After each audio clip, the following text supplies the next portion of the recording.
আমি আপনাদের সামনে সূরা বানী ইসরাঈলের 23 থেকে 25 নম্বর আয়াতে কারিমা তেলাওয়াত করলাম। এই তিন আয়াতে আল্লাহ তাআলা কিছু গুরুত্বপূর্ণ আলোচনা করেছেন। 23 নম্বর আয়াতের শুরুতে আল্লাহ দুটি চূড়ান্ত ফয়সালার কথা বলেছেন। এক নম্বর চূড়ান্ত ফয়সালা, আল্লাহর সাথে শিরিক করা যাবে না, এটা আল্লাহ চূড়ান্ত ফয়সালা করেছেন। দুই নম্বর পিতামাতার নাফরমানি করা যাবে না, এটাও আল্লাহর চূড়ান্ত ফয়সালা। তো আল্লাহ তাআলা বলেন, وَقَضَى رَبُّكَ أَلَّا تَعْبُدُوا إِلَّا إِيَّاهُ وَبِالْوَالِدَيْنِ إِحْسَانًا। আপনার রব আদেশ করেছেন, চূড়ান্ত ফয়সালা করেছেন। রবের আদেশ অপরিবর্তনীয়, পরিবর্তন হবে না। আপনার রব চূড়ান্ত ফয়সালা করেছেন, আল্লাহ তা'বুদু ইল্লা ইয়্যা, তোমরা আল্লাহ ছাড়া কারো ইবাদত করবে না, তোমরা তাকে ছাড়া আর কারো ইবাদত করবে না, তিনি হলেন আল্লাহ। এটা আল্লাহর ফয়সালা। আল্লাহ ছাড়া কারো ইবাদত করা শিরক। সূরা লুকমানের 13 নম্বর আয়াতে আল্লাহ বলেন, وَإِذْ قَالَ لُقْمَانُ لِابْنِهِ وَهُوَ يَعِظُهُ يَا بُنَيَّ لَا تُشْرِكْ بِاللَّهِ إِنَّ الشِّرْكَ لَظُلْمٌ عَظِيمٌ। স্মরণ করুন এই সময়কে যখন লোকমান তার সন্তানকে বললেন, হে প্রিয় সন্তান, তুমি আল্লাহর সাথে শিরিক করো না, শিরিক মহা জুলুম। প্রিয় মুসলমান ভাইরা, ঈমান শিরিকের সাথে সংমিশ্রণ করা যাবে না। সূরা আনআমের 82 নম্বর আয়াতে আল্লাহ বলেন, আল্লাযীনা আমানু ওয়া লাম ইয়ালবিসু ঈমানাহুম বিযুলমিন উলাইকা লাহুমুল আমন উলাইকা লাহুমুল আমন ওয়া হুম মুহতাদুন। আল্লাহ তাআলা বলেন, যারা ঈমান এনেছে, ঈমান শিরিকের সাথে সংমিশ্রণ করেনি, যারা ঈমান এনেছে, ঈমান শিরিকের সাথে সংমিশ্রণ করেনি, আমি আল্লাহ তাদের জন্য নিরাপত্তার ঘোষণা দিয়ে দিলাম। সুবহানাল্লাহ। উলাইকা লাহুমুল আমন, তাদের জন্যই নিরাপত্তা। ওয়া হুম মুহতাদুন, তারাই হেদায়েত প্রাপ্ত। তাহলে ঈমানকে শিরিকের সাথে সংমিশ্রণ করা যাবে না। সূরা বাকারা 54 নম্বর আয়াতে আল্লাহ বলেন, মুসা আলাইহিস সালামের জাতি বাছুরকে উপাস্য বানানোর মাধ্যমে শিরিক শুরু করলো। কাকে? বাছুর।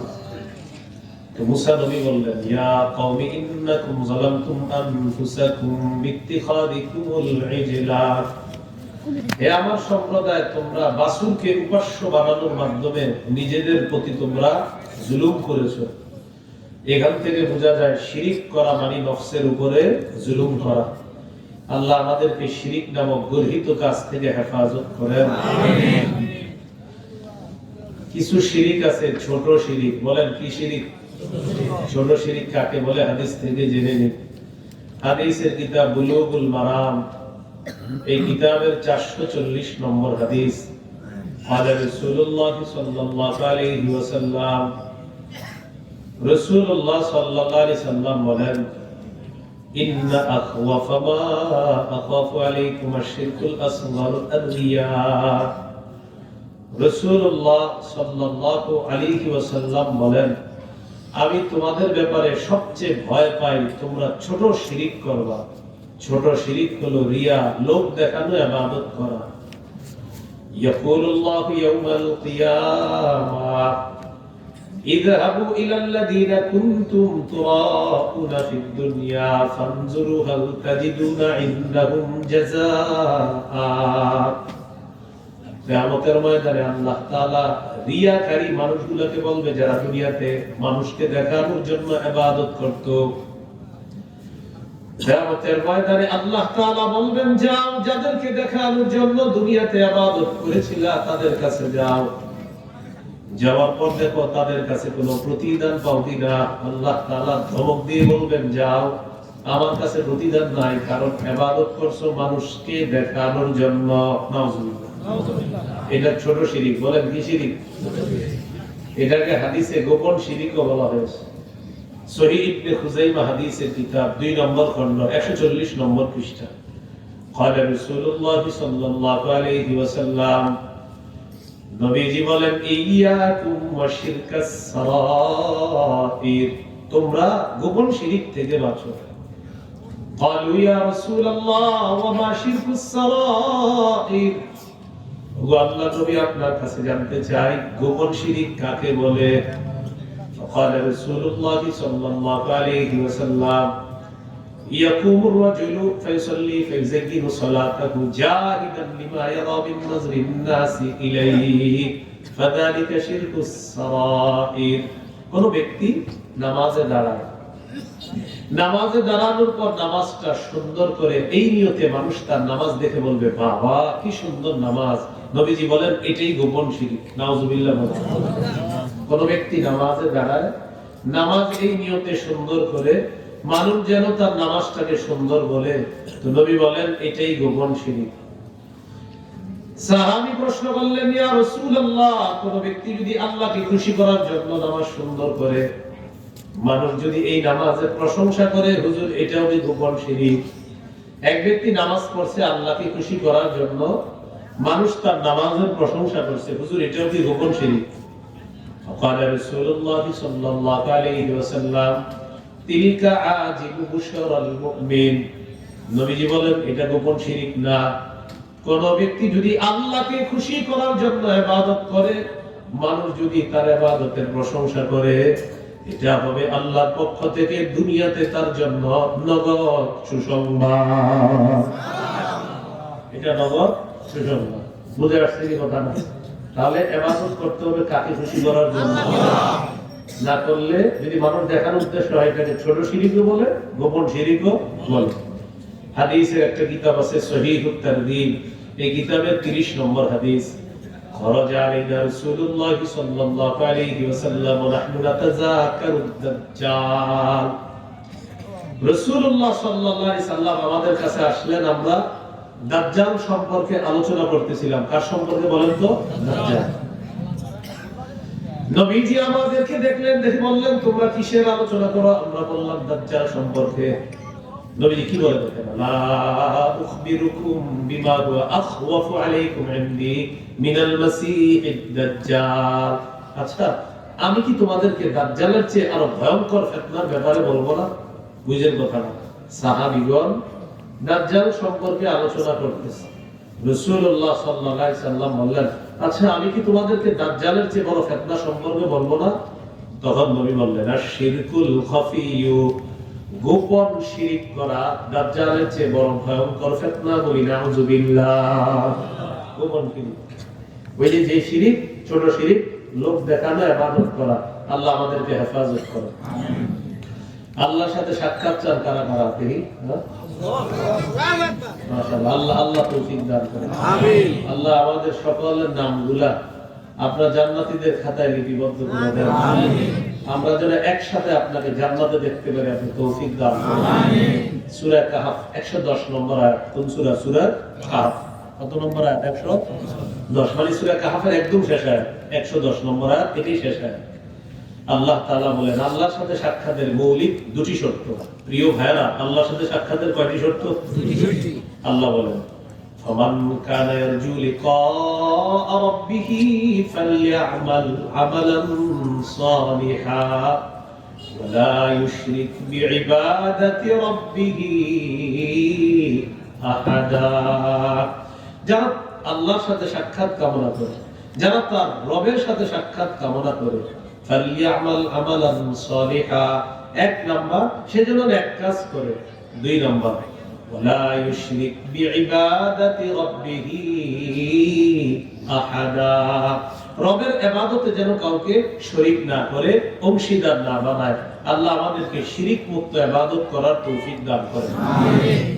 সহিহ বুখারীর বর্ণনা 6861 নম্বর হাদিস। عن عبد الله بن مسعود رضي الله تعالى عنه قال قال رجل يا رسول الله এক ব্যক্তি বললেন, ইয়া রাসূলুল্লাহ আইয়ু যামবি আকবারু ইনদাল্লাহ, আল্লাহর কাছে সবচেয়ে বড় পাপ কোনটি আপনার কাছে জানতে চাই। আল্লাহর কাছে সবচেয়ে বড় পাপ কোনটি আপনার কাছে জানতে চাই। فقال رسول الله صلى الله عليه وسلم أن تدعو لله ندا وهو خلقك, আল্লাহ তোমাকে সৃষ্টি করেছেন, এই আল্লাহর সাথে কোন সমকক্ষ নির্ধারণ করা এটা সবচেয়ে বড় পাপ। আল্লাহর সাথে কোন সমকক্ষ নির্ধারণ করা, এই শিরিক করা এটা সবচেয়ে বড় পাপ। আল্লাহ আমাদের সকলকে শিরিক মুক্ত ইবাদত করার তৌফিক দান করেন। তাহলে মৌলিক দুইটা চূড়ান্ত ফয়সালার কথা আল্লাহ বলেছেন।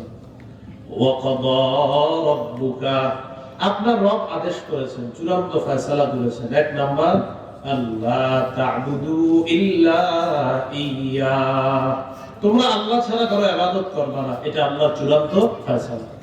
এগুলো আজকের চূড়ান্ত ফয়সালার প্রথম আলোচনা। দুই নাম্বার চূড়ান্ত ফয়সালা, গুরুত্বপূর্ণ আলোচনা এটাও, ওয়াবিলওয়ালিদাইনি ইহসানা, পিতা মাতার প্রতি সদাচরণ করবা।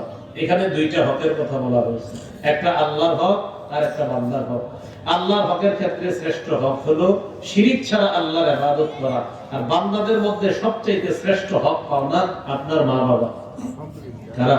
আপনার মা বাবা। আল্লাহ বললেন, শোনো, তোমার রব ফয়সালা করেছেন, মা বাবার নাফরমানি করা যাবে না, পিতামাতার আনুগত্য করতে হবে। সহিহ মুসলিমের হাদিস 2549 নম্বর হাদিস, 2549 নম্বর হাদিস। জাআ রাজুলুন ইলা নবিয়্যিল্লাহি সাল্লাল্লাহু আলাইহি ওয়াসাল্লাম, এক ব্যক্তি আল্লাহ রাসূল সাল্লাল্লাহু আলাইহি সাল্লামের কাছে আসলেন, আসার পর বললেন, উবাইউকা আলাল হিজরাতি ওয়াল জিহাদ আবতাগিল আজরা মিনাল্লাহ, ইয়া রাসূলুল্লাহ, আমি আপনার কাছে আসছি হিজরত এবং জিহাদের ব্যাপারে বায়াত হব, আমি আল্লাহর কাছ থেকে প্রতিদান পাওয়ার আশায়। হুজুর, আল্লাহর কাছ থেকে প্রতিদান পাওয়ার আশায় আপনার কাছে আসছি হিজরত এবং জিহাদের বায়াত হওয়ার জন্য। فقال رسول الله صلى الله عليه وسلم, নবীজি বললেন, হাল মিন ওয়ালিদাইকা আহাদুন হাইয়ুন, তোমার মা বাবার দুইজনের একজন জীবিত আছে কিনা? সাহাবী জবাব দিলেন, বাল কিলাহুমা ইয়া রাসূলুল্লাহ, হুজুর দুজনই জিন্দা আছে। নবীজি বললেন, যেহেতু দুজনই তোমার জিন্দা আছে, ইরজি ইলা ওয়ালিদাইকা, যাও পিতামাতার কাছে ফিরে যাও, ফাআহসিন সুহবাতাহুমা, তাদের প্রতি সৎ আচরণ করো, এটাতেই তুমি হিজরত এবং জিহাদের সওয়াব পেয়ে যাবে। সুবহানাল্লাহ। সহিহ বুখারীর বর্ণনা 3004 নম্বর হাদিস। জাআ রাজুলুন ইলা রাসূলিল্লাহি সাল্লাল্লাহু আলাইহি ওয়াসাল্লাম, এক ব্যক্তি আল্লাহ রাসূল সাল্লাল্লাহু আলাইহি সাল্লামের কাছে আসলেন, আসার পর বললেন, ইয়া রাসূলুল্লাহ ফাস্তাযানাহু ফিল জিহাদ, নবীজির কাছে আসলেন, আসার পর জিহাদের অনুমতি চাইলেন। আল্লাহ নবী বললেন, আহাইয়ুন ওয়ালিদা, আচ্ছা তোমার মা বাবা জিন্দা আছে? সাহাবী বললেন, জি হুজুর, আমার মা বাবা জিন্দা আছে। নবীজি বললেন, ফাফিহিমা ফাজাহিদ, মা বাবার সেবা করার মাধ্যমে তাদের এই সেবা করবা, এটাই তোমার জন্য জিহাদ। মা বাবার সেবা করার মাধ্যমে জিহাদ করো, তাদের সেবা করবা, আল্লাহ তোমাকে জিহাদের সওয়াব দিয়ে দিবেন। তাহলে এখানে বললেন মা বাবা আছে, বললেন হ্যাঁ, যাও তাদের সেবা করো, সেবা করার মাধ্যমে জিহাদ করো। হাদিসের কিতাব মুসনাদে আহমদ, এই কিতাবের 15538 নম্বর হাদিস। রাসূলুল্লাহ সাল্লাল্লাহু আলাইহি সাল্লামের একজন সাহাবী নাম জাহিমা, কি নাম? জাহিমা। আন্না জাহিমাতা আতা রাসূলুল্লাহ সাল্লাল্লাহু আলাইহি ওয়াসাল্লাম, জাহিমা নামে নবীর এক সাহাবী নবীর কাছে আসলেন, আসার পর বললেন, আরাদতু আন আবজুয়া ওয়া ক্বাদ জি'তুকা আস্তাশিরুকা ইয়া রাসূলুল্লাহ, হুজুর আমি জিহাদের ইচ্ছা করেছি, আপনার কাছে পরামর্শ করার জন্য আসলাম। فقال رسول الله صلى الله عليه وسلم فهل لك من ام, আচ্ছা তোমার মা আছে? জি হুজুর, আমার মা আছে। فقال رسول الله صلى الله عليه وسلم إلزمها فإن الجنة تحت رجليها, মায়ের সেবা আবশ্যক করে নাও, তোমার মায়ের 2 পায়ের নিচে তোমার জান্নাত। এখানে বললেন মায়ের সেবা আবশ্যক করে নাও, মায়ের 2 পায়ের নিচে জান্নাত। যারা দুনিয়াতে বেঁচে আছেন, আমরা মরা পর্যন্ত আল্লাহরও শুকরিয়া আদায় করবেন, মা বাবারও শুকরিয়া আদায় করবেন, বলেন ইনশাআল্লাহ। সূরা লুকমান 14 নম্বর আয়াতে আল্লাহ বলেন, ওয়াসাইনাল ইনসানা বিওয়ালিদাইহি, আমি মানুষকে হুকুম করলাম মা বাবার সেবা করার জন্য। হামালাতহু উম্মুহু ওয়াহনান আলা ওয়াহনিন, মা তার সন্তানকে পেটে ধারণ করেছে কষ্টের পর কষ্ট সহ্য করে। ওয়াফিসালুহু ফি আমাইন, আল্লাহ বলেন সন্তানকে দুধ ছাড়ানো হয় 2 বছরে। তাহলে দেখেন কি বললেন, আমি আল্লাহ মানুষকে আদেশ করেছি মানুষ যেন মা বাবা সেবা করে। মা তার সন্তানকে পেটে ধারণ করে কষ্টের পর কষ্ট সহ্য করে, সন্তানের দুধ ছাড়ানো হয় 2 বছরে। অতএব আনিশকুরলি, আমি আল্লাহ যেহেতু তোমাকে দুনিয়াতে আনলাম, তাই আমার শুকরিয়া আদায় করো। ওয়ালিওয়ালিদাইক, আর তোমার মা বাবার মাধ্যমে যেহেতু দুনিয়াতে আসছো, তোমার মা বাবার প্রতি তুমি কৃতজ্ঞ হও, তাদেরও শুকরিয়া আদায় করো। তাহলে এখানে হুকুম, আমি আল্লাহ তোমাকে দুনিয়াতে আনছি, আমার শুকরিয়া আদায় করো। দ্বিতীয় হুকুমটা হলো মা বাবার প্রতি কৃতজ্ঞ হও, তাদেরও শুকরিয়া আদায় করো। সারা জীবন মা বাবার প্রতি কৃতজ্ঞ থাকার তৌফিক দান করেন, আমিন। তাহলে এখান থেকে শিখলাম আমরা সারা জীবন তাদের শুকরিয়া আদায় করব, বলেন ইনশাআল্লাহ। এবার আমার সাথে বলেন, বলেন মা বাবা। নাফরমানির কথা বললে তাদের এই কথাটা ভদ্রতার সাথে প্রত্যাখ্যান করব, উগ্র আচরণ করব না। আমরা আব্বা আম্মা আপনাকে নাফরমানি করতে বলছে, আল্লাহর সাথে শিরিক করতে বলছে, তাও তাদেরকে ধমক দিয়ে কথা বলা যাবে না, ভদ্রতার সাথে প্রত্যাখ্যান করবেন। বলবে তুই ঘর থেকে বের হ, জি আব্বা আমি বের হয়ে যাচ্ছি। বলবে তুই আর আমার ঘরে আসবি না, জি আব্বা। কিন্তু আপনি শিরিক করবেন না। আবার আপনার আব্বারে ধমক দিবেন না উল্টা। আপনার আব্বা আম্মা বলছে তুই শিরিক কর, তা আপনি বলতেছেন আব্বা এটা তো অন্যায়, আল্লাহর সাথে শিরিক করা যাবে না। আমার কথা মানবি না, যা ঘর থেকে বের হোক, যে আমি বের হচ্ছি। ভদ্রতার সাথে বলবেন আমি বের হয়ে যাচ্ছি, তুই এই ঘরে আর আসবি না, যে আচ্ছা আমি আসবো না। কিন্তু আপনি উগ্র আচরণ করা যাবে না। সূরা লুকমানের 14 নম্বর আয়াত, 15 নম্বর আয়াতে আল্লাহ বলেন, وَإِنْ جَاهَدَاكَ عَلَىٰ أَن تُشْرِكَ بِي مَا لَيْسَ لَكَ بِهِ عِلْمٌ فَلَا تُطِعْهُمَا, তোমার মা বাবা যদি তোমাকে বাধ্য করে আমি আল্লাহর সাথে শিরক করার জন্য, ফালা তুতি'হুমা, তাদের এই কথা তুমি মানবা না। উগ্রতার সাথে, উগ্রতার সাথে, আমি ভদ্রতার সাথে, তাদের এই কথা তুমি মানবা না। শেষে আল্লাহ কি বলে দেখেন, ওয়াসাহিবহুমা ফিদ দুনিয়া মা'রুফা, দুনিয়াতে যতদিন থাকবা তাদের সাথে সদ্ভাব রেখে চলবা। আপনার আব্বা আম্মা আপনাকে বের করে দিয়েছে, আপনি গাজীপুর এসে অবস্থান করতেছেন, সৎভাবে তাদের সাথে রাখতে হবে, খোঁজ খবর রাখতে হবে। আব্বা চাল আছে কিনা, আব্বা ডাল আছে কিনা, এটি আপনি খোঁজ খবর নিবি না, আপনাকে ঝাড়ি মারবে, তাও আপনি খোঁজ খবর নিবেন। অন্যের মাধ্যমে খোঁজ খবর নিবেন, তাদের জন্য খাবার দাবার পাঠাবেন। যে মা বাবা আপনাকে নাফরমানি করার কথা বলেছে, ওই মা বাবার জন্য আপনি খাবার পাঠাবেন। তাদের কথাটা মানা যাবে না, সেটাও উগ্রতার সাথে না, ভদ্রতার সাথে এই কথা প্রত্যাখ্যান করা। আশা করি কথাগুলো বুঝে আসছে। আল্লাহ আমাদেরকে বুঝার তৌফিক দান করুন, আমিন। রাসূলুল্লাহ সাল্লাল্লাহু আলাইহি ওয়াসাল্লামের এক সাহাবী নাম সাআদ রাদিয়াল্লাহু তাআলা মুসলমান হয়েছে। মুসলমান হওয়ার পর তার আম্মা বললেন, তুই যদি ইসলাম না ছাড়স আমি খানা খাবো না, আমি পানি পান করব না। ওয়াল্লাহি লা আত'আমু তা'আমান ওয়া লা আশরাবু শারাবান হাত্তা আমুতা আও তাকফুরা বিমুহাম্মাদ। মা তার সন্তানকে ডেকে বলতেছে, তুই যদি ইসলাম না ছাড়স আমি মরণ পর্যন্ত খাবার খাবো না, পানীয় পান করবো না, হয়তো আমি মরে যাব, না হয় তুই মুহাম্মদ সাল্লাল্লাহু আলাইহি ওয়াসাল্লামকে অস্বীকার করবি, বলি নাউযুবিল্লাহ। দেখছেন কি মা কি বলছে, হয়তো তুই মুহাম্মদকে অস্বীকার করবি সাল্লাল্লাহু আলাইহি ওয়াসাল্লাম, না হয় আমি মারা যাওয়া পর্যন্ত খাবারও খাবো না, পানীয় পান করবো না। সাদ রাদিয়াল্লাহু তাআলা আন বড় পেরেশানির মধ্যে পড়ে গেলেন। আল্লাহ তাআলা সূরা আনকাবুতের 8 নম্বর আয়াত নাযিল করে দিলেন, وإن جاهداك لتشرك بي ما ليس لك به علم فلا تطعهما তোমার মা বাবা যদি তোমাকে বাধ্য করে আমি আল্লাহর সাথে শিরক করার জন্য মা বাবার এই কথা তুমি শুনবা না, মা বাবার এই কথা তুমি মানবা না, তবে ভদ্রতার সাথে তাদের সাথে আচরণ করবা।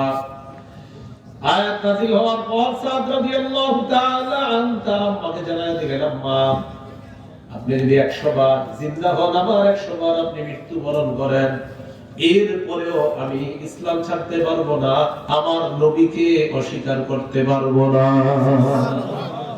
আম্মা আমার পক্ষে সম্ভব না, ভদ্রতার সাথে বলে দিয়েছেন। তাহলে কি শিখলাম ভাই? মা বাবা নাফরমানির কথা বললে এটা ভদ্রতার সাথে প্রত্যাখ্যান করতে হবে। আল্লাহ আমাদেরকে কথাগুলো মনে রাখার তৌফিক দান করেন। তো এখানে আল্লাহ বললেন 2 নাম্বার চূড়ান্ত ফয়সালা, বিল ওয়ালিদাইনি ইহসানা, পিতামাতার প্রতি সদাচরণ করো। এরপর কি বলে দেখেন, ইম্মা ইয়াবলুগান্না ইনদাকাল কিবারা আহাদুহুমা আও কিলাহুমা ফালা তাকুল লাহুমা উফফিন ওয়ালা তানহারহুমা ওয়া কুল লাহুমা কাওলান কারীমা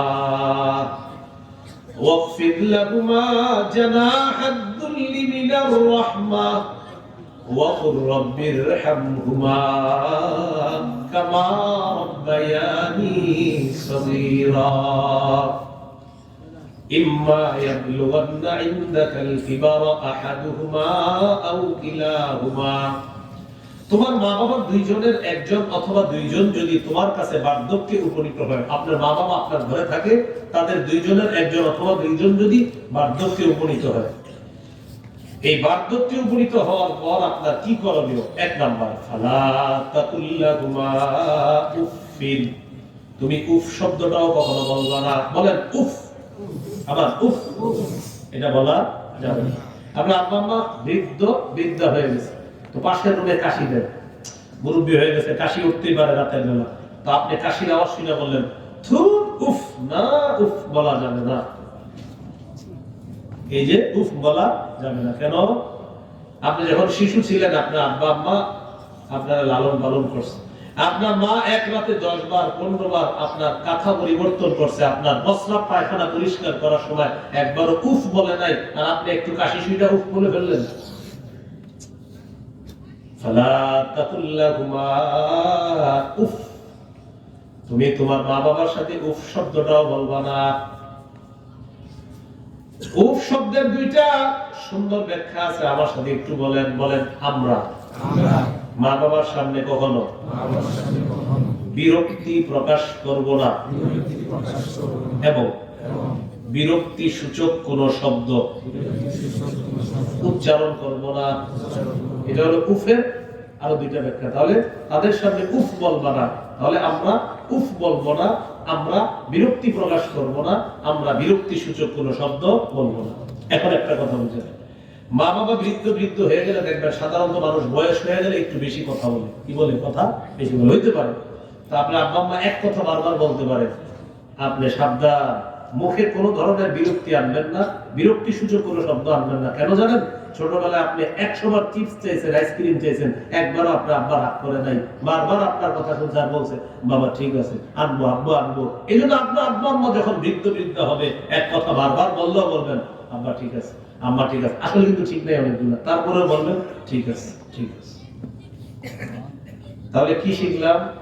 বৃদ্ধা হয়ে গেলে উফ বলা যাবে না, বিরক্তি প্রকাশ করা যাবে না, বিরক্তি সূচক শুদ্ধ শব্দ মুখে আনা যাবে না। এটা শুধু বয়ানে শুনলেন না, ইনশাআল্লাহ আমল করেও দেখা দেব ইনশাআল্লাহ। যে আমরা আমার মা বাবা বৃদ্ধা হওয়ার পর আমি কখনো উফ শব্দ মুখে আনবো না, আমি বিরক্তি সূচক কোনো শব্দ বলবো না, আমি বিরক্তি প্রকাশ করবো না। মনে থাকবেন ইনশাআল্লাহ। অনেক সময় মা বাবা বয়স হয়ে গেলে কি চায় জানেন? ছেলের সাথে একটু বসে কথা বলবো, মেয়ের সাথে একটু বসে দেখবেন আপনি বেড়াইতে যান অনেকদিন পরে, তখন বলবে বাবা একটু বসতি, বসার পরে পান খাবে, আর আপনারা বলবে আমাদের পুকুরটাই দরকার, জমিগুলাই আপনি কিন্তু জানেন সব, তারপরে আপনারা শোনাইতেছে পুকুরের মাছগুলাই, আপনি বৈশা বিরক্তি প্রকাশ না করে শুনতে থাকবেন যে আপনার হ্যাঁ ঠিক আছে পুকুরটাই করা দরকার, জমিটাই করা দরকার, আপনি দোয়া কমাই করতেছেন। এই যে বিরক্ত হইতেছেন না যে আব্বা বলেন, আপনি কিন্তু সব জানেন, যা বলতেছেন জানেন আপনি, এরপরেও শুনতেছেন। এই জন্য সাবধান, বিরক্তি প্রকাশ করবেন না, উফ বলবেন না যে আব্বা সময় নাই, উফ বলবেন না। মাঝে মাঝে হাজার ব্যস্ততার মাঝেও মা বাবার কথাগুলা একটু শুইলেন, যদিও আপনি জানেন তাও শুইলেন, তাদের ভালো লাগে, আমার বাজানরা অনেকদিন পরে পাইছি তো একটু কথা বলি। তাহলে বৃদ্ধ বৃদ্ধা হয়ে গেলে কি শিখলাম? 1 নাম্বার, উফ বলবো না, বিরক্তি সূচক শব্দ মুখে আনবো না, বিরক্তি প্রকাশ করবো না, ইনশাআল্লাহ। 2 নাম্বার, আল্লাহ বলেন ওয়ালা তানহারুহুমা, তাদেরকে ধমক দিবা না। কি দিবা না? ধমক দিবা না। মা বাবার দোয়া যেমন সাথে সাথে কবুল হয়ে যায়, মা বাবার বদদোয়া কিন্তু কবুল হয়ে যায়। আবু দাউদের হাদিস 1536 নম্বর হাদিসের বর্ণনা, ক্বালা রাসূলুল্লাহ সাল্লাল্লাহু আলাইহি ওয়াসাল্লাম, নবীজি বলেন সালাসু দাওয়াতিন মুস্তাজাবাত, 3টা দোয়া কবুল হয়ে যায়, লা শাক্কা ফিহিন্না, কোনো সন্দেহ নাই। 1 নাম্বার দাওয়াতুল ওয়ালিদ, মা বাবার দোয়া। 2 নাম্বার দাওয়াতুল মুসাফির, মুসাফিরের দোয়া। 3 নাম্বার দাওয়াতুল মাজলুম, মাজলুমের দোয়া। এর দ্বারা উদ্দেশ্য হলো তাদের দোয়া যেমন কবুল হয়ে যায়, তাদের বদদোয়াও কবুল হয়ে যায়। বলি নাউযুবিল্লাহ। দোয়া কবুল হয়ে যায়, বদদোয়া কবুল হয়ে যায়। যে ধমক দিবেন না কখনো। অনেক সময় সন্তান কি করে, আব্বা আপনি তো ব্যাটারি ব্যাটারি করেন না তো, না, এটা কখনো আনবেন না মুখ। অনেক সময় এমন হবে আপনার আব্বা যে কথাগুলো বলতেছে হয়তো সঠিক না, শরীয়তের আলোকেও সঠিক না, শুনবেন, মাথাটা নিচের দিকে দিয়ে রাখবেন। আপনি ইঞ্জিনিয়ার, ব্যারিস্টার, মুফতি, মুহাদ্দিস যাই হন, বাবা মা, তাদের সামনে চুপচাপ মাথা নিচে দিয়ে রাখবেন। ওয়াদা করা যায় ইনশাআল্লাহ। হুজুর আপনি এত কেন বলতেছেন? আপনি বুঝবেন আপনার দুনিয়াটা আল্লাহ অনেক সুন্দর করে দিবে, আখিরাতটাও সুন্দর করবে। ধমক দিবেন না কখনো, আর তাদেরকে অভিশাপ দিবেন না। সহিহ মুসলিমের বর্ণনা, 1978 নম্বর হাদিস, মাদ্রাসা পাঠ্যপুস্তক অনুসারে, ও আপনারা আবার মোবাইলে হাদিসের অ্যাপস চালান, এই অনুযায়ী 5018 নম্বর হাদিস এই হাদিসের মধ্যে আছে। قال رسول الله صلى الله عليه وسلم لعن الله من لعن والدا, নবীজি বলেন কোন ব্যক্তি যদি মা বাবাকে অভিশাপ দেয়, আল্লাহ তাকে অভিশাপ দেয়। নাউজুবিল্লাহ পড়েন। এজন্য আপনারা যদি দেখেন কোন সন্তান তার মা বাবার উপরে বিরক্ত, বলবেন এই সাবধান, তোমার উপরে কিন্তু আল্লাহ অভিশাপ দিবে, সাবধান। তুমি তাদেরকে খারাপ কিছু বলবা না। তাহলে কি শিখলাম? লা'নাল্লাহু মান লা'ানা ওয়ালিদা, মা বাবাকে যে অভিশাপ দেয় আল্লাহ তাকে অভিশাপ দেয়। এই হাদিসে আরো 3টা গুনাহের কথা আছে, এগুলো বলে ফেলি। ওয়া লা'ানাল্লাহু মান যাবাহা লিগাইরিল্লাহ, কোন ব্যক্তি যদি আল্লাহ ছাড়া অন্য কারো নামে পশু জবাই করে তাকে আল্লাহ অভিশাপ দেয়। তাহলে 1 নাম্বার, মা বাবাকে যে অভিশাপ দেয় আল্লাহ তাকে অভিশাপ দেয়। আল্লাহ ছাড়া কারো নামে যদি কেউ পশু জবাই করে আল্লাহ তাকে অভিশাপ দেয়। ওয়া লা'ানাল্লাহু মান আওয়া মুহদিসা, কোন ব্যক্তি যদি কোন বেদাতিকে আশ্রয় দেয় আল্লাহ তাকে অভিশাপ দেয়। আপনি বেদাতিকে 1 কাঠা জায়গা দিয়ে দিবেন, এই কোনাবাড়ি নাকি কোনাবাড়িতে না, কোনাবাড়ির 1 কাঠা জায়গা দিবেন, কেন? বাইরে যান।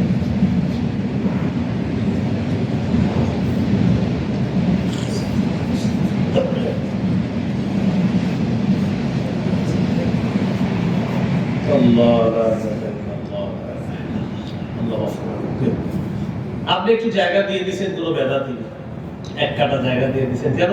সেখানে বেদাতের আস্তানা বানাবে, বেদাত সাপ্লাই দিবে। যিনি করলেন তার উপর আল্লাহর অভিশাপ, যাকে দিলেন তার উপর আল্লাহর অভিশাপ। ওয়ালা আনাল্লাহু মান আওয়া মুহদিসা, কোন ব্যক্তি যদি বেদাতিকে আশ্রয় দেয় তার উপর আল্লাহর অভিশাপ। হাদিসের মধ্যে 4 নম্বরে আসছে ওয়ালা আনাল্লাহু মান গায়্যারা মানারুল আরদ, কোন ব্যক্তি যদি জমিনের নিশানা পরিবর্তন করে তার উপর আল্লাহর অভিশাপ। বলেন কিসের নিশানা? জমিন। আগে খুঁটি ছিল এখানে, এখানে খুঁটি ছিল, এর মানে আপনার জমিন এতটুকু খুঁটির ভিতরে, হঠাৎ আপনি খুঁটি এখানে নিয়ে বসাইছেন। ঘটনা কি ভাই? এটা খুঁটি বানাইলেন কেন? পাওয়ারে আছে। কিসে আছে? পাওয়ারে। এতটুকু কি এটা আমার মালিকানা, এতটুকু পাওয়ার। কতদিন থাকবে? যতদিন পাওয়ার, তারপর আবার এখানে চলে আসবে। এই যে খুঁটি পরিবর্তন করলেন, যতদিন এইভাবে রাখবেন আল্লাহর অভিশাপ 24টা ঘন্টা চলতে থাকবে। এই জন্য ভূমিদস্যু যারা, তাদেরকে বলে দিবেন সাবধান, ভূমিদস্যু, এদেরকে জানায় দিবেন। সহিহ মুসলিমের বর্ণনা, 2453 নম্বর হাদিসের বর্ণনা। قال رسول الله صلى الله عليه وسلم من ظلم قيد شبر من الارض تطبقه يوم القيامه من 7 أرضنا। কেউ যদি পৃথিবীতে কারো অন্যায়ভাবে এক বিঘত সম্পদ আত্মসাৎ করে, এক বিঘত জমিন আত্মসাৎ করে, কিয়ামতের মাঠে তার গলায় 7 তবক জমিন ঝুলিয়ে দেওয়া হবে। তোমার অনেক জমি দরকার, তুমি মাত্র এক বিঘত আত্মসাৎ করছিলে, দাও আমি আল্লাহ তোমার 7 তবক দিয়ে দিলাম, দাও জমি নিয়ে ঘুরো, এবার গলায় নিয়ে ঘুরো। আল্লাহ হেফাজত করেন। আসেন বলে আলোচনায় চলে যায়। 1 নাম্বার, লা তাকুল্লাহুমা উফিন। উফ শব্দটা বলবো না। উফের আবার 3টা ব্যাখ্যা জেনেছিলাম। উফ বলবো না, বিরক্তি প্রকাশ করব না, বিরক্তি সূচক কোনো শব্দ বলবো না। 2 নাম্বার, ওয়ালা তানহারহুমা। তাদেরকে ধমক দিও না। তাহলে আমরা কখনো পিতা মাতাকে ধমক দিব না, বলেন ইনশাআল্লাহ। ওয়া কুল্লাহুমা কাওলান কারীমা। তাদের সাথে নরম ভাষায় কথা বলবা, ভদ্রভাবে কথা বলবা, নরম সুরে কথা বলবা, ভদ্রভাবে তাদের সাথে কথা বলবো, বলেন ইনশাআল্লাহ। এই হলো কুল্লাহুমা কাওলান কারীমা। এরপর ওয়াকফিদ লাহুমা জানাহাদ দুল্লি মিনার রাহমা। ভদ্র আচরণের মাধ্যমে তুমি তোমার মা বাবার সামনে রহমতের ডানা বিছিয়ে দাও, দয়ার ডানা বিছিয়ে দাও। নম্র আচরণের মাধ্যমে তাদের সামনে তুমি বিনয়ী হয়ে যাও। ওয়াকুর রাব্বিরহামহুমা কামা রাব্বায়ানি সগীরা। যতবার দোয়া করবেন, এই দোয়াটা করবেন, হে আমার রব, আমার মা বাবা শৈশবে আমাকে যেইভাবে লালন পালন করেছে, আপনি আমার মা বাবাকে ঠিক এইভাবে তাদের প্রতি দয়া করেন, তাদের প্রতি মায়া করেন। আবু দাউদের হাদিস 2880 নম্বর হাদিস, 2880।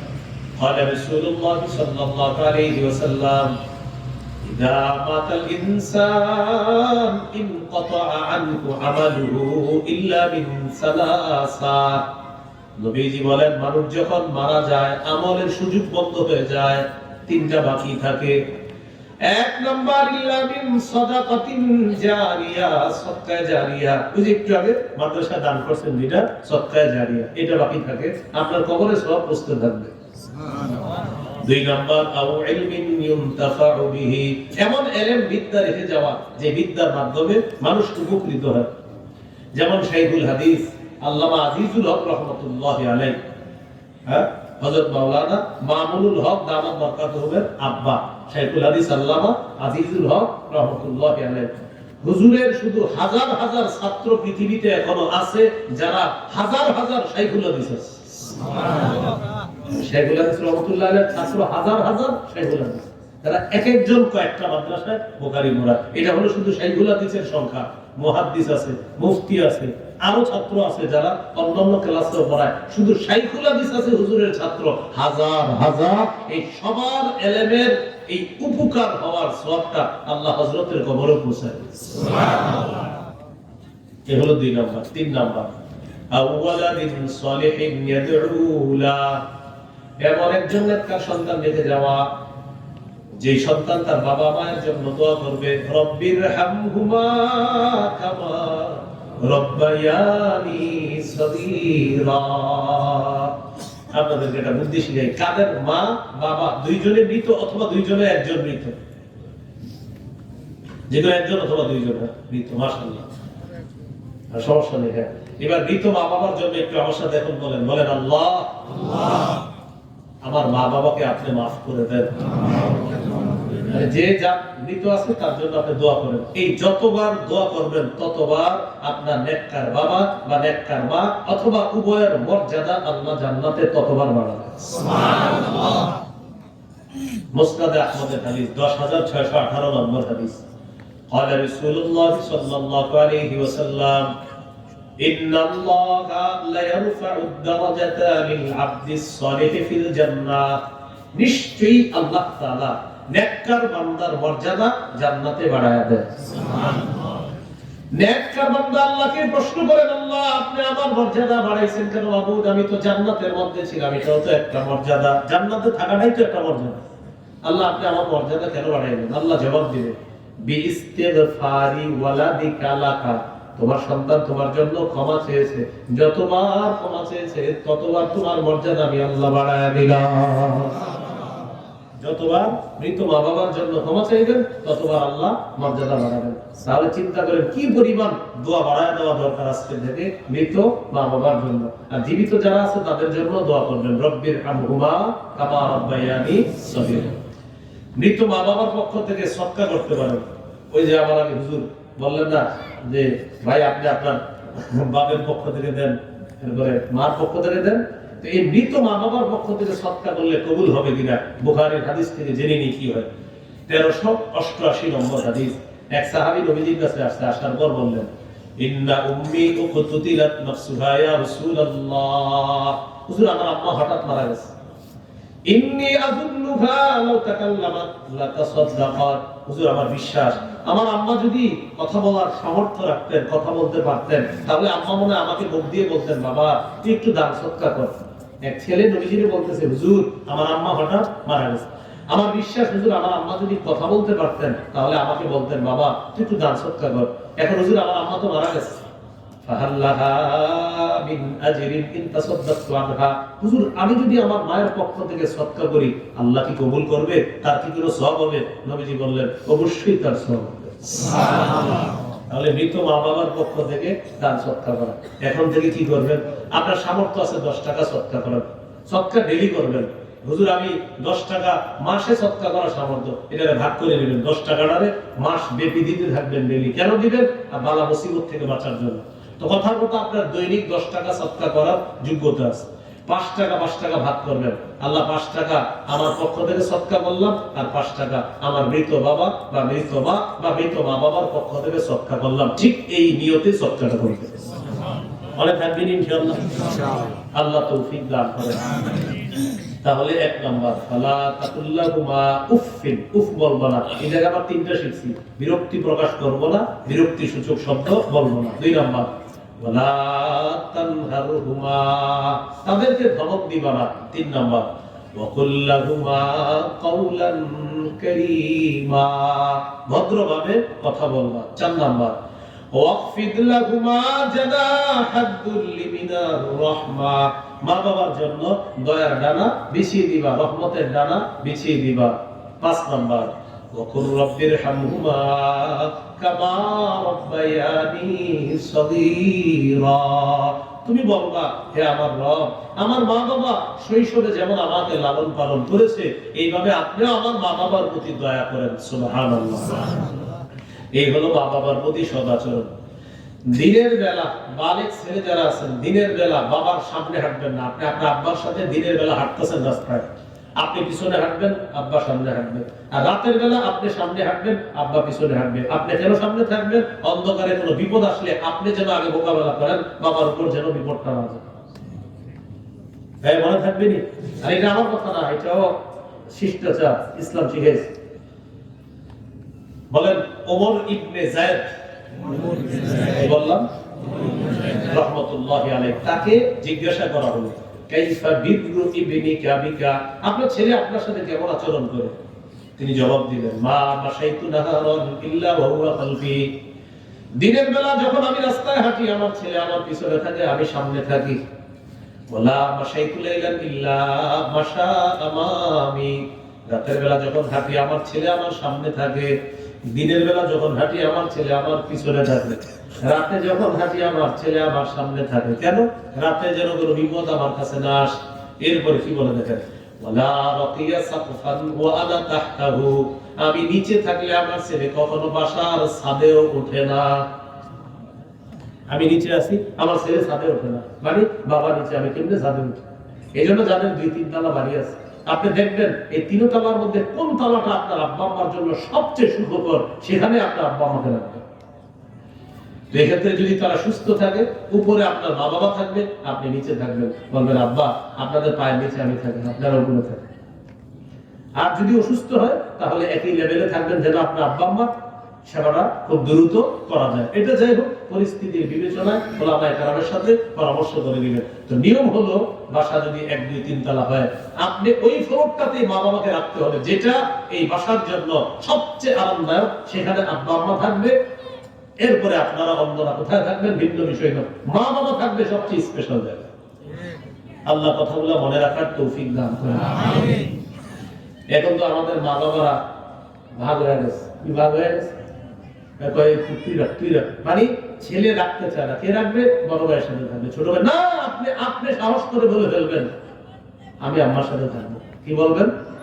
আমি আম্মার সাথে থাকবো, সবসময় বলবেন। আপনারা যারা ছেলে আছেন কখনো এই বলবেন না।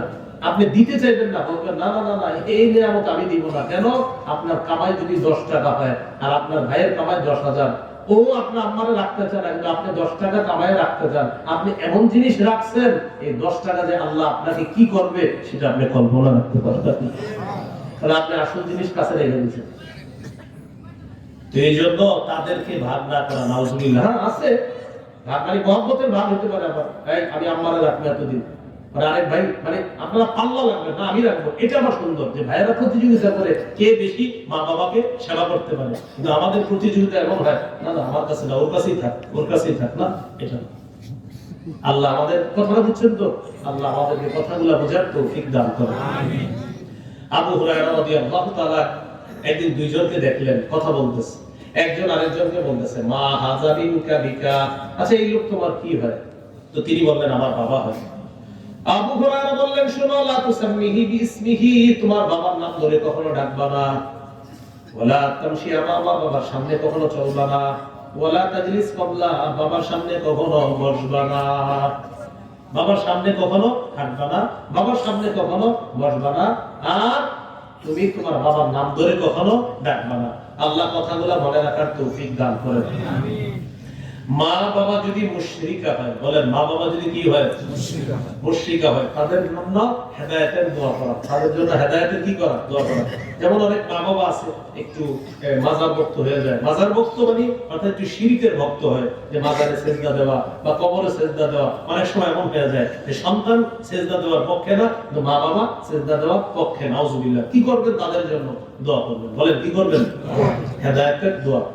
মুসলিমের বর্ণনা 2491 নম্বর হাদিস, খুব মন দিয়ে হাদিসটা শুনুন।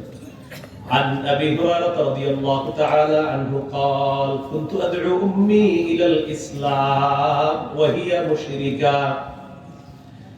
সাহাবী আবু হুরায়রা বলেন আমি আমার আম্মাকে ইসলামের দাওয়াত দেই, আমার আম্মা হলো মুশরিকা, আমার আম্মা হলো অমুসলিমা। ছেলে মুসলমান, মা মুশরিকা, মানে মা হলো মুশরিক। আমি আমার আম্মাকে দাওয়াত দিই, আম্মা হলো মুশরিকা। ফাতাবা আলাইয়া, যতবার দাওয়াত দিই আম্মা শুধু প্রত্যাখ্যান করে। এই তুই আমার এগুলো বলবি না, দাওয়াত দিলে প্রত্যাখ্যান করে, তুই এগুলো বলবি না। ফাদাউতুকা ইয়াউমান, একদিন আম্মাকে দাওয়াত দিলাম, যেই মাত্র দাওয়াত দিলাম ফাসমাতনি ফি রাসূলিল্লাহি সাল্লাল্লাহু আলাইহি ওয়াসাল্লাম মা আকরাহু। নাউজুবিল্লাহ বলেন, আবার বলেন জোরে দিল থেকে নাউজুবিল্লাহ। আবু হুরায়রা বলেন আম্মাকে আমি দাওয়াত দিলাম, দাওয়াত দেওয়ার পর আম্মা আমার নবীর সাথে এমন কিছু উল্টাপাল্টা কথা বলছে যা আমার পছন্দ হয় নাই। নাউজুবিল্লাহ। নবীর সাথে উল্টাপাল্টা কথা বলছে। তারপর আমি নবীর কাছে আসলাম, আতাইতু রাসূলুল্লাহ সাল্লাল্লাহু আলাইহি ওয়াসাল্লাম ওয়া আনা আবকি, কান্না করতে করতে রাসূলের কাছে আসলাম। নবীজি আমার দিকে তাকাইলেন। আবু হুরায়রা বলেন আমি কান্না করতে করতে নবীর কাছে যখন আসলাম, আসার পর বললাম ইয়া রাসূলুল্লাহ কুনতু আদউ উম্মি ইলাল ইসলাম ফাতাবা আলাইয়া, আমি আম্মাকে দাওয়াত দিই ইসলামের, আম্মা শুধু প্রত্যাখ্যান করে। দাআতুহাল ইয়াউমা, আজকেও দাওয়াত দিছি হুজুর। দাওয়াত দেওয়ার পর ফাসমাআতনি ফিকা মা আকরাহু, হুজুর আপনার ব্যাপারে এমন এমন কিছু কথা বলছে যে আমার সহ্য হয় না। তো কি করব আবু হুরায়রা? ফাদউল্লাহ আইয়াহদিয়া উম্মা আবি হুরায়রা, হুজুর আল্লাহর কাছে একটু দোয়া করেন আল্লাহ তাআলা যেন আবু হুরায়রার মাকে হেদায়েত দিয়ে দেন। নবীজি সাথে সাথে বললেন আল্লাহুম্মা হদি উম্মা আবি হুরায়রা, আল্লাহ আবু হুরায়রার মাকে আপনি হেদায়েত দিয়ে দেন। সুবহানাল্লাহ। এই দোয়া করার পর আবু হুরায়রা রাদিয়াল্লাহু তাআলা আনহু বলেন ফাখরাজতু মুস্তাবশিরান বিদাওয়াতি নবিয়্যিল্লাহি সাল্লাল্লাহু আলাইহি ওয়াসাল্লাম, আমি তাড়াতাড়ি সুসংবাদ গ্রহণ করার আশায় নবীর দরবার থেকে বের হয়ে গেলাম। কিসের সুসংবাদ? মানে নবী দোয়া করছে, দেখি না কি হয়, দেখি না কি হয়। আমি সুসংবাদ গ্রহণ করার জন্য খুশি মনে তাড়াতাড়ি আমি বের হলাম। ফাজিতু ফাসিলতু ইলাল বাব, আয়েশা ঘরের সামনে দরজার কাছে দাঁড়ানো। এইদা হুয়া মুজাফ, দরজাটা বন্ধ পাইলাম। যখন আমি দরজা বন্ধ দেখলাম, দরজার সামনে আমি দাঁড়ায় রইলাম। ফাসাবিয়াত উম্মি খাশফাত কাদামাইয়া, আম্মা আমার জুতার পায়ের আওয়াজ শুনছে, আমার পায়ের জুতার আওয়াজ, আমার পায়ের জুতার আওয়াজ আম্মা শুনছে। শোনার পর আম্মা আমাকে বললেন, মাকাদাক আবা হুরায়রা, ও বাবা আবু হুরায়রা, যেখানে আসো সেখানে দাঁড়াও, সুরটা নরম। ভিতর থেকে বলতেছে ওখানে দাঁড়াও বাবা। আবু হুরায়রা রাদিয়াল্লাহু তাআলা আনহু একটু কান লাগাইতেছে ঘরের ভিতরে কিছু শোনা যায় কিনা। তিনি বলেন, আমি বুঝতে পারলাম সামিআতু খাদাতাল মা, পানির কলকল আওয়াজ শুনতেছি, মানে পানি পড়লে যে একটা আওয়াজ হয় এই আওয়াজ আমি শুনতেছি। তো আমি পানির আওয়াজ শোনার পরে চিন্তা করলাম ঘটনা কি করে, একটু পর বুঝতেছিলাম ফাগতাসালাত, আম্মা গোসল করছে। সুবহানাল্লাহ। গোসল যারা করে বাইরে থেকে কিন্তু বোঝা যায়, ওযু করে না গোসল করে, এটা কিন্তু পানির আওয়াজে আমরা বুঝতে পারি যে কি করতেছে, কি করে এটা বোঝা যায় না, সহজ বিষয়। ফাগতাসালাত, আম্মা গোসল করলেন। ওয়ালা মিসাদ্দির আহা, চাদর পরিধান করলেন। ওয়া আদিলাত আন খিমারিহা, ওড়না পরিধান করলেন। মাথার চুলগুলা মুছতে মুছতে তাড়াতাড়ি দরজার কাছে আসলেন। ওয়া ফাতাহাতিল বাব, দরজাটা খুললেন। খুইলা কোনো কথা নাই, বলতেছে আশহাদু আল্লা ইলাহা ইল্লাল্লাহ ওয়া আশহাদু আন্না মুহাম্মাদান আবদুহু ওয়া রাসূলুহু। আবু হুরায়রা, এই মুহূর্তে আমি মুসলমান হয়ে গেলাম। ঘরে ঢুকে না, সাহাবী আবু হুরায়রা ঘরে প্রবেশ করে, আবার দৌড় নবীজির কাছে। আবু হুরায়রা বলেন, আতাইতু রাসূলুল্লাহ সাল্লাল্লাহু আলাইহি ওয়াসাল্লাম ওয়া আনা আবকি মিনাল ফার, খুশিতে নবীজির কাছে কান্না করতে করতে দৌড় দিলাম। আবু হুরায়রা বলেন, শোনো, প্রথম কান্নাটা ছিল কষ্টের, আর এখন যে কান্নাটা এটা সুখের কান্না। কিসের? খুশিতে কান্না। ছেলে বিদেশ থেকে আসার পর যে কান্না করেন, এটা কি দুঃখের না সুখের? খুশিতে। অনেকদিন পরে ছেলেকে পায়, মা কান্না করতে থাকে, বাজান তোর অনেকদিন পরে দেখছি কান্না করে। আবু হুরায়রা বলেন, নবীজির কাছে গেলাম, যাওয়ার পর বললাম, ইয়া রাসূলুল্লাহ, আবশির, সুসংবাদ গ্রহণ করেন, কদ ইস্তাজাবাল্লাহু দাওয়াতাক, হুজুর আল্লাহ আপনার দোয়া কবুল করেছে। ওয়া হাদা উম্মা আবি হুরায়রা, আবু হুরায়রার মাকে আল্লাহ হেদায়েত দিয়ে দিয়েছে। হুজুর আরেকটা রিকোয়েস্ট আছে। কি? আবার কি? আরেকটা দোয়া করবেন। বলো কি দোয়া? উদউল্লাহ আন ইউহাব্বিবানি আনা ওয়া উম্মি ইলা ইবাদিহিল মুমিনিনা ওয়া ইউহাব্বিবাহুম ইলাইনা। হুজুর আপনি আল্লাহকে বলেন, আল্লাহ যেন আমাকে আর আমার আম্মাকে সারা পৃথিবীর সমস্ত মুমিনদের কাছে প্রিয় বানায় দেয়, আর সমস্ত মুমিনদেরকে যেন আমার আর আমার আম্মার কাছে প্রিয় বানায় দেয়। সুবহানাল্লাহ। এই দোয়াটা নবীজি সাথে সাথে বললেন, আল্লাহুম্মা হাব্বিব উবাইদাকা হাযা, আল্লাহ আপনি আপনার এই ছোট বান্দাটাকে, সুবহানাল্লাহ, মায়া করে বলেন, আল্লাহ আপনি আপনার এই ছোট বান্দা, নবীজির সবচেয়ে প্রিয় ছাত্র, ক্লাসের শ্রেষ্ঠ ছাত্র, মাত্র 3 বছর নবীজিকে পাইছে, 9 বছর, কিন্তু হাদিস বর্ণনায় সবচেয়ে বেশি। সুবহানাল্লাহ। 5000-এর বেশি হাদিস বর্ণনা করছে।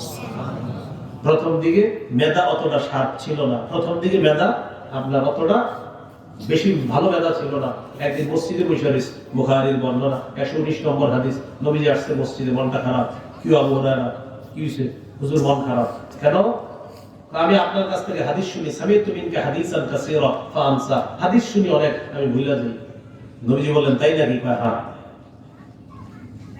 এই কথা বলার পর আচ্ছা ধাক্কা লাগবে না, নবীজি বললেন, এক কাজ করো, উবসুত রিদাআকা, শীত আছে আর কারো রুমাল দিয়ে দাও, তুমি তোমার চাদরটা বিছায়া দাও। আমি চাইছিলাম চাদরটা খুলতে, যে শীত পড়তেছে, চাদর খুলতে না। উবসুত রিদাআকা, নবীজি বললেন, আবু হুরায়রা তুমি তোমার চাদরটা বিছায়া দাও। ফাবাসাতহু, চাদর বিছায়া দিলাম। চাদর বিছানোর পর নবীজি কি করলেন? ফাগারাফা বিয়াদাইহি, এইভাবে দুই হাত দিয়ে চাদরে কি জানি ঢাললেন। হাতে কিন্তু কিছু নেই, হাতে কি নেই, নবী এমন করছে। এমন করার পর বলেন, এবার চাদরটা পেঁচাও। তো পেঁচাইছে এভাবে। এবার নিজের সাথে মিলাও। তো বলতেছেন, ফাযামামতুহু ইলা সাদরি, চাদরটা আমার বুকের সাথে মিলাই দাও। ফামা নাসিতু শাইআন বাদা, চাদর বুকের সাথে মিলানোর পর যা শুনি আর জিন্দেগিতেও ভুলি না। তো এইভাবে আপনার চাদর বুকের সাথে মিলায়, চাদর বুকের সাথে মিলানোর পর তিনি বলেন, আর আমি কিছু কখনো বলি না। স্বপ্নেও যদি এরকম কিছু পাওয়া যায় কাজ হয়ে যাবে।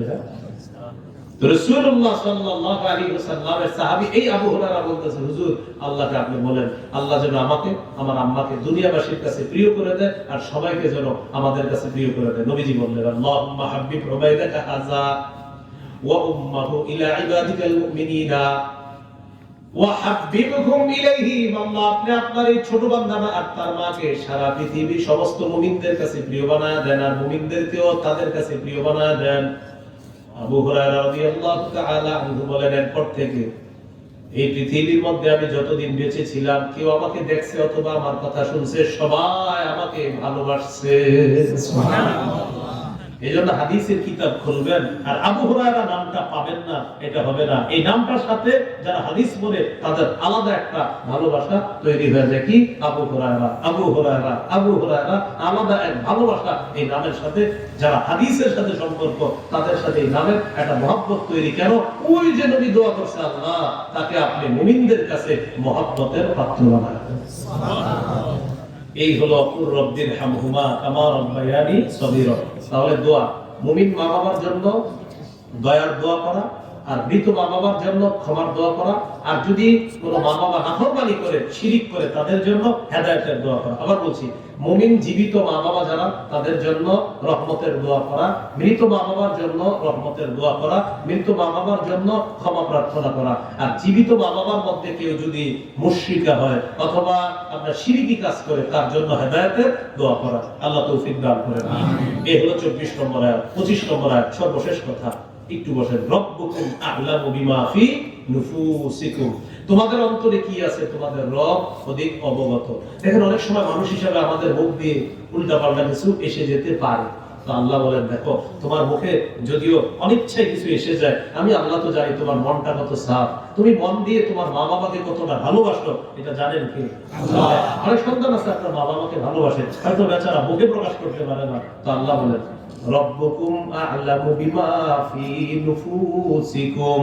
তোমাদের রব অধিক অবগত তোমাদের মনে কি আছে এই ব্যাপারে, তোমাদের রব অধিক অবগত। ইন তাকুনু সালিহিনা, তোমরা যদি নেককার হও, ইন্নাহু কানা লিল আওয়াবিনা গফুরা। তাহলে দুই একটা ভুল হয়ে গেল, যারা তওবা করবে এই তওবাকারীদের জন্য আল্লাহ ক্ষমাশীল, আল্লাহ দয়ালু। এই হলো আপনার সূরা বনী ইসরাঈলের 23, 24, 25 নম্বর আয়াত। মন দিয়ে শুনেন।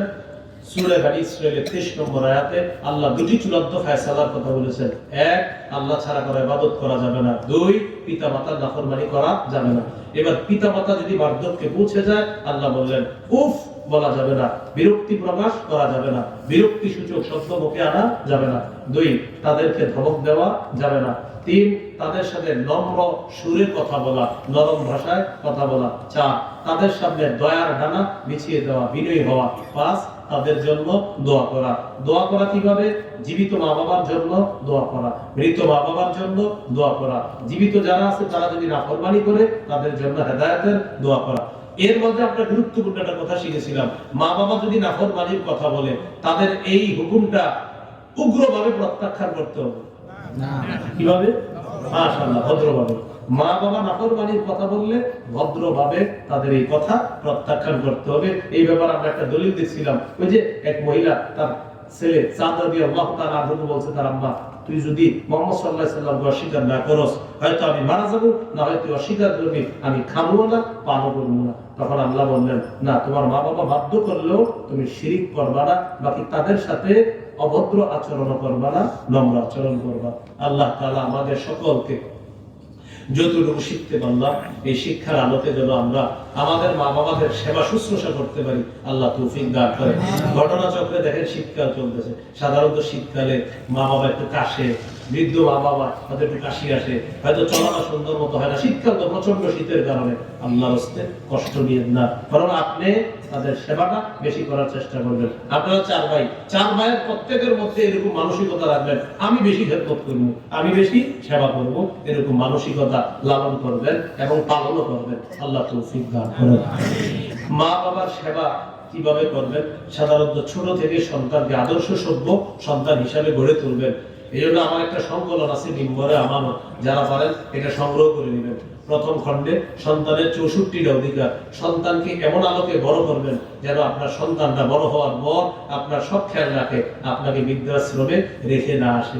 2 নম্বর খণ্ডে শিরিক, বেদাত, কুফর, তাওহীদ। আজকের আমাদের চূড়ান্ত ফায়সালার প্রথম আলোচনাটা ছিল শিরিক সম্পর্কে, এই ব্যাপারে 2য় খণ্ডে পাবেন। 3য় খণ্ডে হালাল হারাম, সুদ সম্পর্কে আলোচনা। 4র্থ খণ্ডে স্বামীর 24টা অধিকার, স্ত্রীর 19টা অধিকার। 5ম খণ্ডে লা ইলাহা ইল্লাল্লাহ ব্যাখ্যা। 6ষ্ঠ খণ্ডে নামাজ সম্পর্কে আলোচনা। যাদের প্রয়োজন হবে ওই গাড়িতে আছে, ওখান থেকে সংগ্রহ করতে পারেন 6টা কিতাব। এখান থেকে যদি আপনারা সংগ্রহ করতে না পারেন, অনলাইনে লিখবেন গুগলে মিম্বরের আমানত, দেখবেন ওই বিভিন্ন প্রকাশনীতে অর্ডার করলে ওরা বাংলা বাজার থেকে আপনার ঘরে এনে পৌঁছে দিবে। আলেম ওলামা, নারী পুরুষ সবাই এটা পড়ার চেষ্টা করবেন, আল্লাহ তৌফিক দান করেন। আপাতত 6 খণ্ড আছে, রমজানের আগে আশা করি ইনশাআল্লাহ 7, 8, 9, 10 মানে আরো 4 খণ্ড হবে, মোট 10 খণ্ড রমজানে পাওয়া যাবে ইনশাআল্লাহ, আশাবাদী। আজকে 6 খণ্ড যারা পারেন ওরা বলছে বলে দেওয়ার জন্য বলে দিলাম, আপনার প্রয়োজন হলে ওদের কাছ থেকে সংগ্রহ করুন। গাড়ি কোথায় আছে দেখেন, ওখান থেকে সংগ্রহ করতে পারেন। আমিন ওয়া আখিরু দাওয়ানা আলহামদুলিল্লাহি রাব্বিল আলামিন।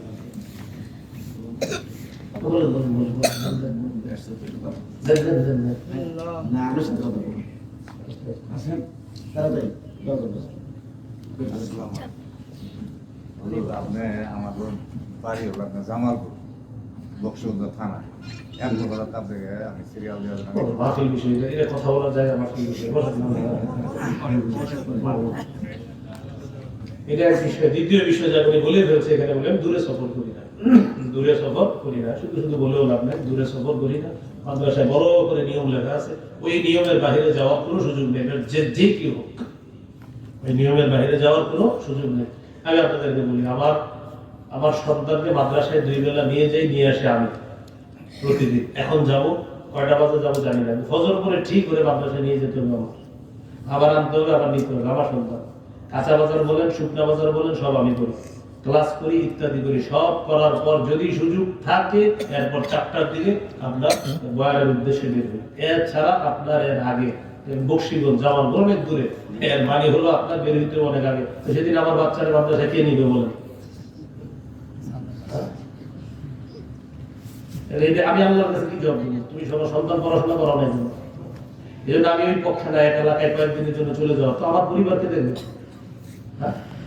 সহিহ বুখারীর 1975 নম্বর হাদিস আছে, এক সাহাবী যে দলিল দিতেছে, ওনাদের এখানে যাবো না, একটা দলিল। সহিহ বুখারীর 1975 নম্বর হাদিস। এই হাদিসে আছে এক সাহাবী রাতের বেলা ঘুমায় না, রাতের বেলা ঘুমায় না, আবার বেশি রাতের বেলা ঘুমায় না, স্ত্রীর কাছে যায় না, দিনের বেলা মেহমানের খোঁজ খবর নেয় না। নবীজির কাছে বিচার আছে, হুজুর আপনার সাহাবী এরকম করে, আমার কাছে নিয়ে আসো, এটা নিয়ে আসছে। আনার পর বললেন, তুমি স্ত্রীর হক আদায় করো? চুপ। সারাদিন নাকি রোজা রাখো? চুপ। রাতের বেলা নাকি সারা রাত তাহাজ্জুদ করো? চুপ। মেহমানদের কোনো খোঁজ খবর নাও না? চুপ। নবীজি বললেন, ইন্নালি জাসাদিকা আলাইকা হাক্কা, তোমার উপর তোমার শরীরের হক আছে। ওয়ালি আইনিকা আলাইকা হাক্কা, তোমার চোখের হক আছে, তোমার উপর তোমার চোখের হক আছে। সূরা নাবা আছে যে আল্লাহ নাওমাকুম সুবাতা, তোমাদের ঘুম বানিয়েছি তোমাদের জন্য আরামদায়ক, বিশ্রাম করার জন্য। বক্সিগুন যাওয়া মানে আইসা বজর করা ঢাকা, ঘুমটা দিয়ে ঘুমাবে বলেন। এই জন্য আছে মাশাআল্লাহ এই ওলামায়ে কেরাম আছে, তারা এই ব্যাপারে আমার দলিল সহকারে, এই যে আমি যে যাই না দূরে, এটার ব্যাপারে দলিল সহকারে একটা বয়ান আছে, কেন যাই না। তো যাই হোক, বলতেছে তোমার উপর তোমার শরীরের হক আছে, তোমার উপর তোমার চোখের হক আছে। ওয়ালি যাওজিকা আলাইকা হাক্কা, তোমার স্ত্রীর হক আছে। ওয়ালি যাওরিকা আলাইকা হাক্কা, তোমার মেহমানের হক আছে। এটা নবীজি বলে দিলেন। এখন আমি মাঝে মাঝে চিন্তা করি, অনেকে 7 দিন 8 দিন 10 দিনের জন্য কোথায় চলে যায়, তার পরিবারের হক কিভাবে আদায় করে, হয়তো করে, আমি জানি না কিভাবে করে, সেটাও আমি জানি না। এই জন্য ইসলাম হলো আপনার, এটা হলো একটা ব্যালেন্স দিন, পুরো আপনি এটাকে সব নিয়ন্ত্রণ করে চলতে হবে। তো আমার বিষয়টা হলো, ভাই আমার বাজার সদায়ের জন্য কোনো খাদেম টাদেম নাই, আমি নিজে করি। কাঁচা বাজার বলেন, যেই বাজার বলেন, আমি করি। আমার বাচ্চা মাদ্রাসায় যাওয়ার জন্য কেউ নেই, আমি নিয়ে যাই। কারণ পড়াশোনা ওদেরকে, এটা হলো আমার 1 নাম্বার কাজ, এটা হলো আমার মুস্তাহাব নফল কাজ। ওটি সব ঠিক রেখা এটা যদি করতে পারি, এই আর কি আমার। আমি আসলে দূর দূরান্ত সফর করা আমার জন্য আসলে সম্ভবপর হয়ে ওঠে না। যাই হোক, আল্লাহ তাআলা আমাদের সকলকে যে কথা তেমনি বলার কারণে সহিহ বুখারীর একটা হাদিসও শিখতে পারলাম, যেটা খারাপ হয়নি। আল্লাহ আমাদের সকলকে যে কথাগুলো শুনলাম বললাম আমল করার তৌফিক দান করুন। মাদ্রাসা সভাপতি সাহেব 9% জায়গা দান করেছেন, অসুস্থ, তিনি দোয়া চেয়েছেন, আল্লাহ তাকে শেফায়ে কামিলা আজেলা নসিব ফরমান। আচ্ছা, সভাপতি সাহেব 8 আর গুণ করছে 1, মোট 9। আর হলো 15,000 টাকা মাহফিলের জন্য গুণ দিবে। সভাপতি সাহেবের গুণ 15,000 টাকা মাহফিলের জন্য দিবে। আল্লাহ দানকে কবুল করুন। আলহামদুলিল্লাহ রাব্বিল আলামিন ওয়াল আকিবাতু লিল মুত্তাকিন ওয়াস সালাতু ওয়াস সালামু আলা সাইয়্যিদিল আমবিয়া ওয়াল মুরসালিন ওয়া আলা আলিহি ওয়া সাহবিহি আজমাইন। ربنا ظلمنا أنفسنا وإن لم تغفر لنا وترحمنا لنكونن من الخاسرين رب ارحمهما كما ربياني صغيرا মাবুদ মেহেরবান মাওলা, আল্লাহ খোলা পাড়া মদিনাতুল কোরআন হাফিজিয়া মাদ্রাসাকে আপনি কবুল করে নেন। আল্লাহ মাদ্রাসার জন্য অনেকে দান করেছে, অর্থ, শ্রম, পরামর্শ, মেধা দিয়ে, তাদের দানগুলোকে আপনি কবুল করে নেন। আল্লাহ ঈমান, ইসলাম, তাওহীদের উপর অটল থাকার তৌফিক দান করেন, হেদায়েতের উপর অটল থাকার তৌফিক দান করেন, কুফর শিরিক থেকে বাঁচার তৌফিক দান করেন। আল্লাহ আজকে সূরা বনী ইসরাঈলের 23 থেকে 25 নম্বর আয়াতে প্রথমে মৌলিক 2টা কথা শিখছি আমরা। আপনার চূড়ান্ত ফয়সালা, আপনি ছাড়া কারো ইবাদত করা যাবে না। 2 নম্বর চূড়ান্ত ফয়সালা, মা বাবার নাফরমানি করা যাবে না। আল্লাহ একটা হলো আপনার হক আর একটা বান্দার হক, আমরা উভয় হক যেন যথাযথভাবে আদায় করতে পারি তৌফিক দান করেন। আল্লাহ শিরিক মুক্ত, রিয়া মুক্ত, লোক দেখানো মুক্ত ইবাদত করার তৌফিক দান করেন। আল্লাহ ইবাদতে যেন আমরা কাউকে শরীক না করি মাওলা। আমরা আপনার সাক্ষাৎ চাই আল্লাহ। সূরা কাহফের সর্বশেষ 110 নম্বর আয়াতে বলেছেন আপনার সাথে সাক্ষাতের মৌলিক 2টি শর্ত, নেক আমল করা, শিরিক না করা। আল্লাহ এখানে আমরা যারা হাত তুলেছি মাওলা, একসাথে জান্নাতে আপনার সাথে সাক্ষাৎ করার তৌফিক দান করেন। যাদের সামনে বসলাম, যারা আমার সামনে বসছে, সবার সাথে আবার জান্নাতে দেখা করায় দিয়েন। আল্লাহ মাদ্রাসার সভাপতি সাহেব 8% জায়গা দান করেছেন, তার বোন 100%, মোট 9%। আল্লাহ 15,000 টাকা তার বোন দান করবে। আল্লাহ তাদের এই দানকে আপনি কবুল করে নেন। সভাপতি সাহেবকে শেফায়ে কামিলা আজেলা নসিব ফরমান। আজকে যারা দান করেছে তাদের আত্মীয় স্বজনে যারা অসুস্থ সকলকে সুস্থ বানায় দেন, আর যারা জীবিত আছে তাদেরকে হায়াতে তাইয়্যিবা দান করেন, যারা মৃত আছে তাদের কবরগুলা জান্নাতের বাগান বানায় দেন। আল্লাহ আমাদের যাদের মা বাবা মৃত তাদেরকে মাফ করে দেন। আল্লাহ তাদেরকে মাফ করে দেন। আল্লাহ তাদেরকে মাফ করে দেন। আল্লাহ তাদেরকে মাফ করে দেন। আল্লাহ তাদেরকে মাফ করে দেন। আল্লাহ তাদেরকে মাফ করে দেন। আল্লাহ তাদের কেউ নাই এই অন্ধকার জগতে। আল্লাহ আমাদের মা বাবাদেরকে আপনি মাফ করে দেন। আত্মীয় স্বজন যারা কবরে আছে তাদেরকে মাফ করে দেন। আল্লাহ আমাদের সন্তানগুলোকে আদর্শ সভ্য সন্তান হিসাবে গড়ে তোলার তৌফিক দান করেন। জীবনের সমস্ত গুনাহ খাতাগুলো মাফ করে দেন। আল্লাহ মনের নেক আশাগুলো আপনি পুরা করেন। আল্লাহ মনের নেক আশাগুলো আপনি পুরা করেন। আল্লাহ মনের নেক আশাগুলো আপনি পুরা করেন। আল্লাহ মনের নেক আশা আপনি পুরা করেন। আল্লাহ আমাদের দোয়া আপনি কবুল করেন। আল্লাহ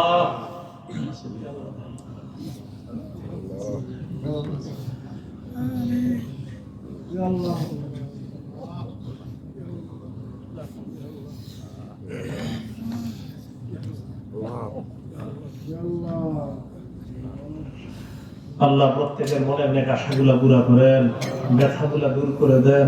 আল্লাহ আল্লাহ আমাদের সকলকে আবার জান্নাতে দেখা করায় দিয়েন। আল্লাহ আমাদেরকে আবার জান্নাতে দেখা করায় দিয়েন। আল্লাহ ঢাকার উদ্দেশ্যে রওনা করব, সহি সালেমে নিরাপদে গন্তব্যে পৌঁছায় দিয়েন। আল্লাহ উলামায়ে কেরাম যারা সফরে আছে, প্রচন্ড শীতের রাত, সবার সফরকে নিরাপদ নির্বিঘ্ন বানায় দেন। আল্লাহ হয়তো কোনো আলেম কুয়াশাচ্ছন্ন এলাকার মধ্যে আছে, আল্লাহ এই কুয়াশায় যেন তারা সহি সালেমে নিরাপদে আপন গন্তব্যে পৌঁছতে পারে তৌফিক দান করেন। উলামায়ে কেরামের সফরকে নিরাপদ নির্বিঘ্ন করে দেন। আমাদেরকে রোড গার্ডের অ্যাক্সিডেন্ট থেকে হেফাজত করেন, জানমালের অ্যাক্সিডেন্ট থেকে হেফাজত করেন।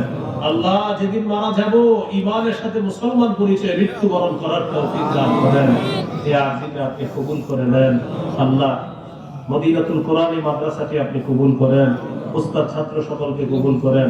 আজকে 7 জন ছাত্র হাফেজে কোরআন হিসাবে পাগড়ি নিয়েছে, আল্লাহ এদেরকে আপনি হক্কানি রব্বানি আলেম হিসাবে কবুল করে নেন। রব্বানা তাকাব্বাল মিন্না ইন্নাকা আনতাস সামিউল আলিম তুব আলাইনা ইন্নাকা আনতাত তাওয়াবুর রহিম। সাল্লাল্লাহু তাআলা আলা খাইরি খালকিহি মুহাম্মদ ওয়া আলা আলিহি ওয়া আসহাবিহি আজমাইন। সুবহানা রাব্বিকা রাব্বিল ইজ্জাতি আম্মা ইয়াসিফুন ওয়া সালামুন আলাল মুরসালিন ওয়াল হামদুলিল্লাহি রাব্বিল আলামিন। আসসালামু আলাইকুম।